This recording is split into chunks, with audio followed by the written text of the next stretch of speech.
कपड़े दी। पंडित मेहमानंद गौड़, ये इस मंदिर का मेन पुजारी है। प्रधान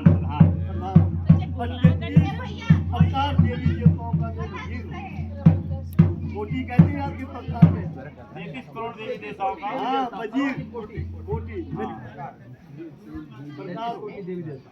तो सबसे पहले तो आप लोगों को हमारे इष्ट देवता की तरफ से आपको आशीर्वाद है और हमारे पुजारियों की तरफ से आप लोगों को सबको प्रणाम है, नमस्कार है। इस मंदिर की खोज करी है गाय माता ने। गौ माता एक जमुना नदी पार से राजा की आती थी।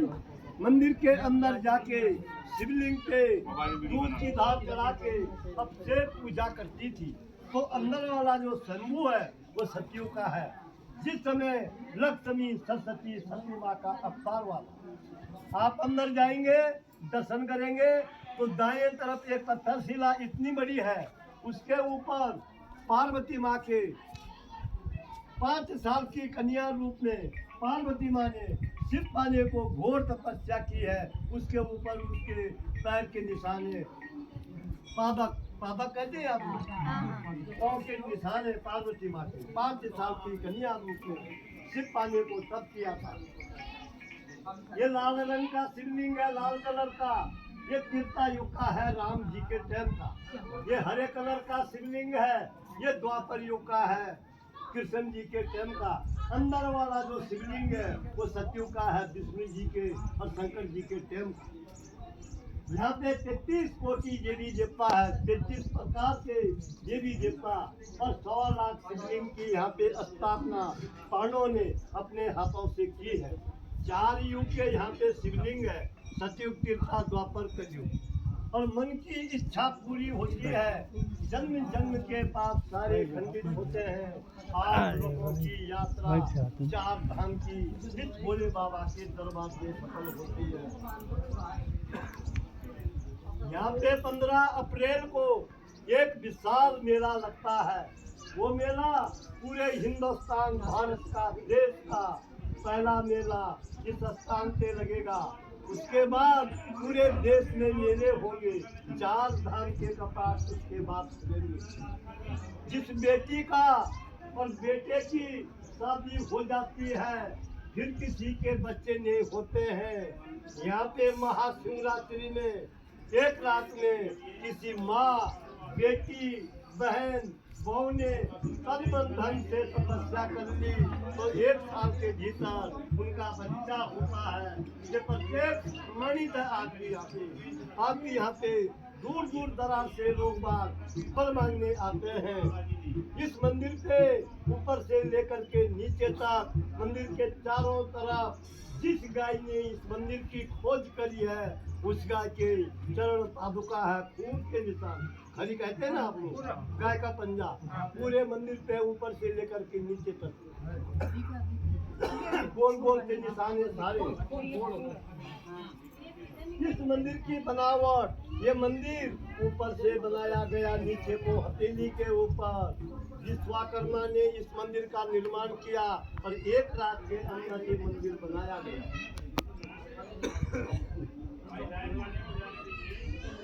दुर्योधन ने पांडवों को जलाने के लिए लाख का महल बनाया, लक्ष्यगृह है वो यहाँ से इस मंदिर से पीछे है। यहाँ पे लक्ष्यगृह था, यहाँ पे चारों तरफ ग्रिलें लगी हुई, उस ग्रिल के अंदर लक्ष्यगृह था। पांडवों को जलाने के लिए महल बनाया दुर्योधन ने। विदुर जी ने पीछे से एक सुरंग बनाई और पांडवों को बाहर निकाला। आते समय आपको नीचे सड़क से गुफा मिली है, वो है पांडव गुफा। पांडवों को यहाँ से विदुर जी ने उस गुफा से बाहर निकाला। पीछे यहाँ पे 2 मूर्ति है। राजा दक्ष ने यज्ञ किया, उन्होंने तमाम दुनिया के लोगों को बुलाया और अपनी बेटी जवाई को नहीं बुलाया।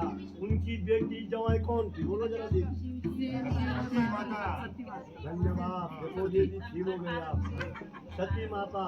सती माँ ने बोला अपने पति के कान में चुपचाप से, जब मायके में जाते हैं ना तुम लोग तो बड़े प्यार से कहते हैं अपने पति से कि पति देव कान में बोलते हैं आप कि पतिदेव मेरे मायके में यज्ञ हो रहा है, त्योहार है, आप चलिए। उनके पति ने, शंकर जी ने उनको जवाब दिया, देवी हमारे लिए कोई चिट्ठी नहीं, कोई बुलाव नहीं है, हम लोग वहाँ जाएंगे, वहाँ पे हमारा अपमान होगा। सती माँ ने अपने पति की बात नहीं मानी, उनकी आपस में लड़ाई झगड़ा हो गया। आपका होता है झगड़ा, तो ये परंपरा से चल के आया है, हमारा सभी का होता है। सतयुग में उनका रूप है वीर और भद्र, त्रेतायुग में उनका रूप है जय और विजय, द्वापर में उनका रूप है द्वार और काल, इस कलयुग में उनका रूप है देव और दानव। यहाँ पे ऊपर चौक में एक बड़ा इतना बड़ा शिवलिंग है, वो शिवलिंग है, उस शिवलिंग की स्थापना धर्मराज युधिष्ठिर महाराज ने की है। वो शिवलिंग है मडलेश्वर महादेव के नाम से। मडलेश्वर महादेव हमारे लाखा मंडल के अंतर्गत में 24 गांव आते हैं। गांव समझ रहे हैं आप? 24 गांव के बीच में जिनकी मृत्यु होती थी, उनकी डेड बॉडी शिवलिंग के सामने खिला के रखी जाती थी। पुजारी अपने घर से गंगा यमुना जल लेके आते थे, मंत्र द्वारा उसके जल का छेड़ा मारा, परावा अग्नि जीवित होता था। ब्राह्मण देवता उसको अपने हाथों से दूध भात खिलाता था। यहाँ पे 100 मीटर से लेकर के 300 मीटर तक कहीं भी खुदाई करते हैं, तो यहाँ पे आज भी भगवान और देवियाँ प्रकट होती है। एक शिवलिंग आगे है, आप लोग दर्शन करके मेरे साथ वहाँ चलेंगे और उस शिवलिंग पे जल चढ़ाएंगे। उसके अंदर देखिएगा वो शिवलिंग है उस भगवान के दर्शन करने से सारी चिंता दूर होती है। वो शिवलिंग है अष्टदल शिवलिंग राजा सगर के। कभी सुना राजा सगर आपने? राजा सगर के 60,000 बेटे थे। कपिल मुनि ने